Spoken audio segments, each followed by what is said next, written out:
Hello everyone, কেমন আছেন সকলে? আশা করি সকলে ভালো আছেন। আমি আগের শর্টসে আপনাদের দেখিয়েছিলাম আমাদের বর্ধমানের তেলিপুকুরে 31 ফুটের বিশ্বকর্মা। এখন আমরা চলে এসেছি বর্ধমানের লোকোতে। তেলিপুকুর দেখার পরেই কিন্তু লোকোতে আমরা চলে এসেছিলাম, যদিও ভিডিওটা আমি আজকে আপলোড করছি। আর এখানে দেখুন লাইটিংটা কত সুন্দর হয়েছে। আমরা বিশ্বকর্মা পুজোয় সাধারণত গ্রামের বাড়িতে যাই, যেহেতু আমাদের গ্রামের বাড়িতে মশাল হয়। কিন্তু এই বছর বিশ্বকর্মা পুজোটা বুধবারে হওয়ার জন্য আর বৃহস্পতিবারে সানার অনেক টিউশন থাকার জন্য আমি যেতে পারিনি। তাই আগের সপ্তাহতেই কিন্তু আমরা ঘুরে চলে এসেছি গ্রামের বাড়ি থেকে। আর চলুন বাবা বিশ্বকর্মাকে দর্শন করা যাক।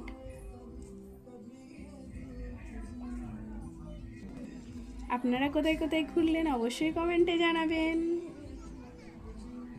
জয় বাবা বিশ্বকর্মা জয়। সকলকে বাবাই।